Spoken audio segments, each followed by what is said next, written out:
नमस्कार, आप देख रहे हैं न्यूज 4 नेशन और मैं हूं सांत्वना आपके साथ। बाबा बागेश्वर का विरोध बिहार में महागठबंधन की तरफ से लगातार जारी है। खासकर बाबा बागेश्वर के आने को लेकर, उनके कार्यक्रम को लेकर आरजेडी का आक्रोश देखने को मिल रहा है।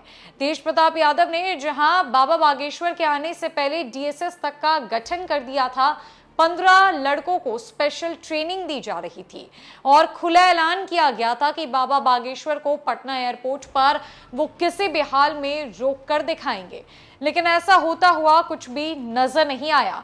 जिसके बाद जब बीते कल जमुई सांसद और लोक जनशक्ति पार्टी रामविलास के राष्ट्रीय अध्यक्ष चिराग पासवान पटना पहुंचे और उनसे मीडिया कर्मियों ने तेज प्रताप यादव से जुड़ा हुआ सवाल किया, तो उन्होंने साफ साफ जो कहा उससे तेज प्रताप यादव को गुस्सा आना लाजमी हो सकता है।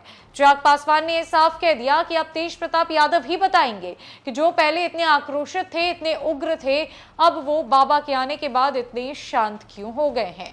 चिराग पासवान ने यह भी कहा कि मुझे कोई जानकारी नहीं है, अब मैं देखता हूं कि मेरा क्या कार्यक्रम बनता है, चूंकि बाबा बागेश्वर का आज अंतिम कार्यक्रम है। दरअसल लोजपा रामविलास सुप्रीमो चिराग पासवान मंगलवार को पटना पहुंचे। बागेश्वर सरकार के कार्यक्रम में भाग लेने के सवाल पर उन्होंने कहा कि मैं आज ही आया हूं और मेरी जानकारी जहां तक है, बाबा धीरेन्द्र शास्त्री का कार्यक्रम 17 तारीख तक निर्धारित है। देखते हैं मेरा क्या कार्यक्रम बनता है। तेज प्रताप यादव का एयरपोर्ट पर बागेश्वर सरकार के विरोध के सवाल पर उन्होंने कहा कि वो तो तेज प्रताप ही बताएंगे कि वो अब शांत क्यों है। चिराग पटना एयरपोर्ट पर पत्रकारों से बात कर रहे थे। इस दौरान संवाददाताओं ने उनसे सवाल किया कि बागेश्वर सरकार ने कहा है कि भारत में रहना है तो सीताराम कहना होगा। इस पर चिराग ने कहा कि आस्था से जुड़े सवाल पर कौन क्या कहता है, इससे उन्हें कोई फर्क नहीं पड़ता। देश संविधान से चलता है और चलता भी रहेगा, बाकी कौन क्या कहता है वो उसकी आस्था का विषय है।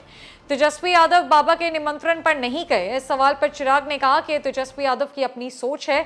पत्रकारों ने चिराग से पूछा कि तेज प्रताप यादव ने कहा था कि वो बागेश्वर सरकार का एयरपोर्ट पर भी विरोध करेंगे, तो चिराग पासवान ने कहा कि ये तो तेज प्रताप ही बता पाएंगे कि वो अब इतने शांत क्यों है।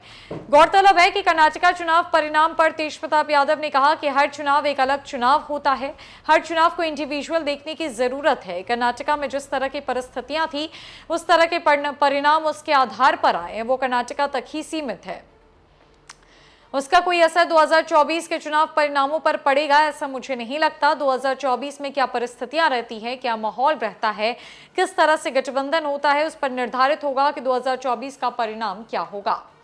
चिराग पासवान जैसे ही पटना पहुंचे, उनसे बाबा बागेश्वर से जुड़े हुए कई सवाल पूछे गए, जिस पर उन्होंने स्पष्ट तौर पर यह कहा कि उनका क्या कार्यक्रम होगा ये आज यानी कि 17 मई को पता चलेगा, क्या वो बाबा बागेश्वर से मिल पाएंगे या नहीं। ऐसे में तेज प्रताप के सवाल पर उन्होंने तीखी टिप्पणी करते हुए ये बातें कह दी कि वही बताएंगे कि वो अब इतने शांत क्यों हैं, जो पहले से इतना बोल रहे थे कि बाबा बागेश्वर को पटना आने से वो रोकेंगे, डीएसएस का गठन तक हो गया था। अब तेज प्रताप यादव बाबा बागेश्वर के आने के बाद शांत क्यों बैठ गए हैं, ये तो उनसे ही पूछना चाहिए। ये एक बड़ी और तीखी प्रतिक्रिया है तेज प्रताप यादव को लेकर चिराग पासवान की तरफ से। फिलहाल के लिए इस खबर में इतना ही। नमस्कार।